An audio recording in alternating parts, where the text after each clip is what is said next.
శ్రీ మహాగణాధిపతయే నమః. అపార కరుణాసింధుం జ్ఞానదం శాంతరూపిణం శ్రీ చంద్రశేఖర గురుం ప్రణమామి ముదాన్వహం. దేవుని స్వరము ప్రథమ భాగము ప్రవచించిన వారు శ్రీ కాంచి కామకోటి పరమాచార్య శ్రీ శ్రీ శ్రీ చంద్రశేఖరేంద్ర సరస్వతి మహాస్వాములు వారు. విషయము ప్రేమ. మనం ప్రపంచంలో చూసే ప్రేమను 3 రకాలుగా విభజించవచ్చు. అనుగ్రహాన్ని ప్రసాదించగలిగే సత్వ ఉన్నవారు అయిన మహాత్ములు, యోగులు, సత్యసంధులు, పరోపకారులు, జ్ఞానులు, అనుగ్రహించే శక్తి గల ఉత్తములు అయినందున వారి గుణముల కారణంగా వారిపై ప్రేమ కలుగుతుంది. వారి గుణాలను చూసి ప్రేమ కలుగుతుంది. రెండవ రకం ప్రేమను బంధుమిత్రులపై, వారితో కూడి మెలిగినందువల్ల పెంచుకుంటాం. మూడవ రకం, మనం కొందరిని ఏదో ఒక ఉద్దేశాన్ని మనసులో పెట్టుకుని ప్రేమిస్తాము. ఉదాహరణకు, ఫలానా ధనవంతుడు మనకు వ్యాపారంలో సహాయపడతాడనే ఆశతో ప్రేమను చూపుతాము. మన యజమాని మనకు జీతాన్ని ఇస్తాడు కనుక ప్రేమను కనపరుస్తాము. ఈ 3 రకాల ప్రేమలు నిజమైనవి కావు. యజమాని ఉద్యోగాన్ని వదిలిపెట్టు అంటే వెంటనే అతడి పట్ల మన ప్రేమ మాయమైపోతుంది. మనతో అనుబంధం కలిగి ఉన్నవారు దూరమై వెళ్ళిపోతే, మరి ఏ ఇతర కారణంగానైనా వారితో అనుబంధం ముగిసిపోతే కాలక్రమంలో వారి పట్ల ప్రేమ కనుమరుగవుతుంది. విడిపోయే వేళ ఏడుపు వస్తుంది, కానీ ఏదో విధంగా ఆ దుఃఖము మాయమవుతుంది. ప్రేమ నిజమైనదైతే ఏడుపు కూడా కొనసాగాలి కాదా? మహానుభావుల పట్ల చూపే ప్రేమ కూడా శాశ్వతమైనది కాదు. వారికి ఉత్తమ గుణాలు తక్కువైపోయినా, తగ్గినట్టు అనిపించినా వారిపై ఉన్న ప్రేమ కూడా తగ్గిపోతుంది. ఈ 3 రకాల ప్రేమలు కూడా ఏదో కారణంగా జనించాయి. అందువల్లే అవి ఏవి శాశ్వతంగా నిలవలేదు. ఉత్తమ పురుషుల పట్ల మనం ప్రేమను చూపేది కూడా వారిలో విశేష గుణాలు ఉండటం వల్లే.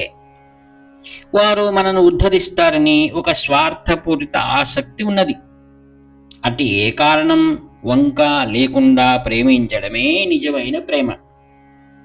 ఒకరు మనతో దగ్గరగా మెలగకపోయినా, అతడిలో ఆధ్యాత్మిక గుణాలు లేకపోయినా, అనుగ్రహించే శక్తి లేకపోయినా, అతడి పట్ల మారిపోని ప్రేమను చూపిస్తే అదే నిజమైన ప్రేమ.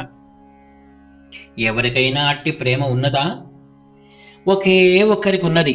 అట్టివాడు పరమాత్ముడు ఒక్కడే. పరమాత్మకు మన పట్ల ఉన్న ప్రేమ ఏదో కారణమై కలిగింది కాదు. తన ప్రేమను చూపేందుకు కారణమే వెతకవలసి వస్తే ఆయన ఒక పూట అన్నాన్ని కూడా మనకు పెట్టేవాడు కాదు. మన తప్పులన్నింటినీ భరించి ఇంతగా రక్షించేవాడు, ప్రేమకు ఆకృతి అయిన వాడు పరమేశ్వరుడే. లోకంలో చూసే 3 ప్రేమలు పరమేశ్వరుని ప్రేమకు మారిన రూపాలవి. మనం పరమశివుని ప్రేమ వంటి కారణమైన ప్రేమను కూడా అభ్యసించాలి. ఒకరిని తప్పుడు పనులు చేశాడని ఎందుకు ద్వేషించాలి? మనం కూడా తప్పులను చేస్తాము. మనల్ని మనం విడిచిపెట్టుకుంటున్నామా?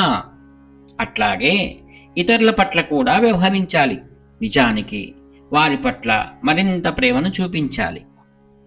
మనం చేసినట్టే వాడు తప్పులను చేస్తున్నాడు. అతడి మనస్సు వాటిని చేయమని పొడుస్తున్నట్టుంది.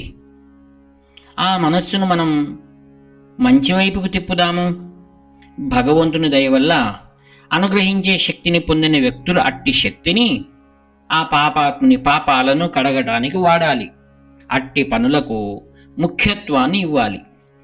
ప్రారంభంలో ఏ ఒక్కరినైనా అకారణంగా ప్రేమించడం మొదలు పెడితే తరువాత అది మనల్ని ప్రేమ స్వరూపంగా మార్చేసి అందరికీ ప్రేమను విస్తరింపజేసేందుకు సహాయపడుతుంది.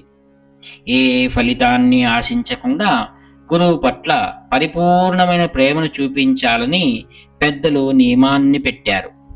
ఏ వంక కారణం లేకుండా గురువు పట్ల ప్రేమను చూపించడం మొదలుపెట్టాలి. అట్టి ప్రేమ నుండి జనించిన ఆనందాన్ని అనుభవించిన పిదప మనం ప్రపంచాన్ని గురువుగా భావించటం, మనకు అన్ని జీవుల పట్ల ప్రేమ కలగటం మొదలవుతుంది. ప్రేమ లోకమంతటా విస్తరిస్తే అదే ఆనంద స్థితి, అదే పరిపూర్ణ స్థితి, అదే గొప్ప శాంతి. హరి ఓం తత్సత్.